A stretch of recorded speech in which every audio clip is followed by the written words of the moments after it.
Gimana kalau selama ini kita salah ngebaca emosi orang lain?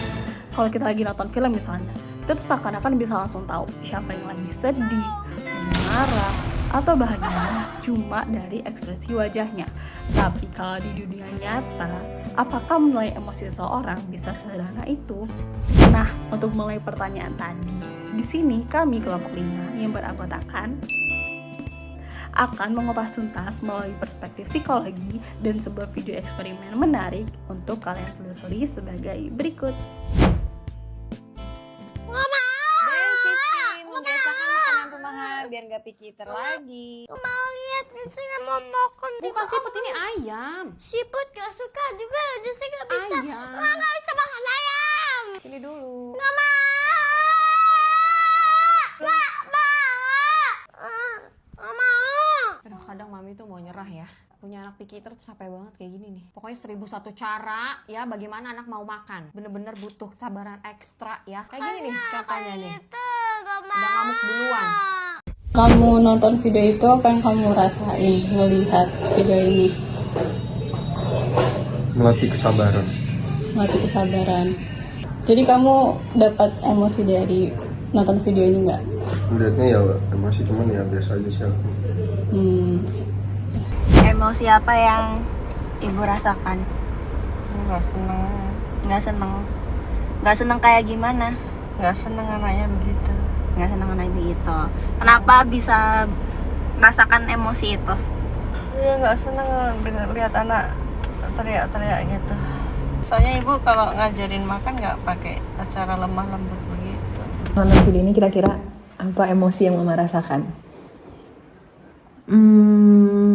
Agak sedikit sebel sama anaknya. Kenapa? Kira-kira bisa kerasa sebel?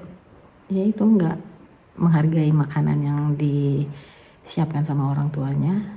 Ya lebih nggak menghargai aja sih kalau kata Mama. Nggak mau mencoba juga gitu.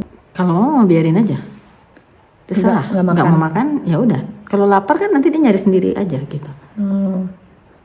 Apa yang kamu rasakan? Ya kesel sih sama anaknya. Kamu kesel sama anaknya. Kenapa kamu bisa kesel sama anaknya? Dia nggak mau makan-makan. Dia nggak mau makan-makan. Perasaan Bunda waktu nonton video ini? Gemes, terus rasanya ingin ikut nyuapin aja sih. Ikut gemes, kesel gitu Ya, ya? merasa emosional juga. Rasa emosional.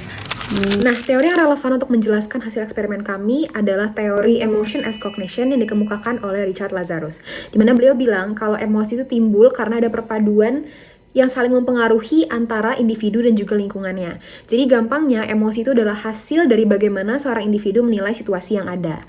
Dua orang bisa merasakan emosi yang berbeda walaupun mereka dipaparkan oleh stimulus yang sama karena mereka memiliki dua proses kognisi yang berbeda. Ada dua tipe appraisal atau tahapan yang otak kita lewatin sebelum kita akhirnya bisa menafsirkan suatu emosi. Yang pertama itu primary appraisal atau penilaian pertama. Jadi otak kita tuh mempertanyakan kira-kira kejadian tersebut apakah relevan dengan well-being kita. Yang kedua itu secondary appraisal atau otak kita mempertanyakan kemampuan kita untuk beradaptasi dengan kejadian tersebut.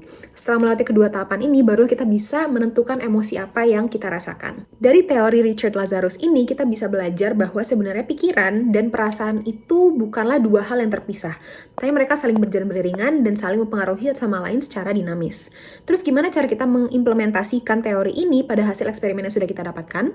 Nah teman-teman, setelah kita melakukan eksperimen ya dengan memberikan stimulus berupa video Jose kepada kelima subjek partisipan, kami bisa menemukan bahwa emosi yang dihasilkan dari kelima subjek partisipan itu berbeda-beda. Meskipun stimulus yang diberikan itu adalah video yang sama. Nah, hal ini itu sejalan dengan teori yang dikemukakan oleh Lazarus. Reaksi yang kami dapatkan memang berbeda-beda, yaitu di mana para subjek yang merupakan seorang ibu memberikan tanggapan mereka tentang parenting yang dilakukan oleh ibu di dalam video. Berbeda dengan subjek kami yang merupakan seorang kakak, ia lebih merasakan empati terhadap ibu di dalam video karena adegan ini mengingatkannya dengan pengalaman pribadi dengan adiknya. Di sisi lain, subjek kami yang merupakan seorang remaja memberikan reaksi yang lebih langsung, yaitu kesal terhadap situasi yang ditampilkan. Nah, teman-teman, kita juga udah belajar ya bahwa persepsi masing-masing individu itu berbeda-beda tergantung dari faktor-faktor yang melatar belakanginya gitu ya, dan ada banyak sekali. Sehingga hal ini itu yang menyebabkan mengapa orang itu bisa merespon emosi secara berbeda-beda juga. Berdasarkan hasil eksperimen ini dapat disimpulkan bahwa stimulus yang sama dapat menghasilkan respon emosi yang berbeda pada setiap individu. Perbedaan ini terjadi karena setiap individu melakukan penilaian atau interpretasi yang berbeda pada situasi yang mereka lihat. Nah, hasil ini mendukung teori emotion as cognition dari Richard Lazarus yang menjelaskan bahwa emosi itu muncul melalui penilaian kognitif atau appraisal. Dengan demikian, ketika kita menilai emosi seseorang, kita perlu tahu bagaimana orang itu memaknai situasi tersebut, bukan situasinya itu sendiri. Nah, menarik banget nggak sih eksperimen dan juga pembahasan materi kali ini? Semoga kedepannya teman-teman bisa memahami emosi orang lain dengan baik ya. And I guess that's it for our today's video. Thank you for watching. Bye-bye!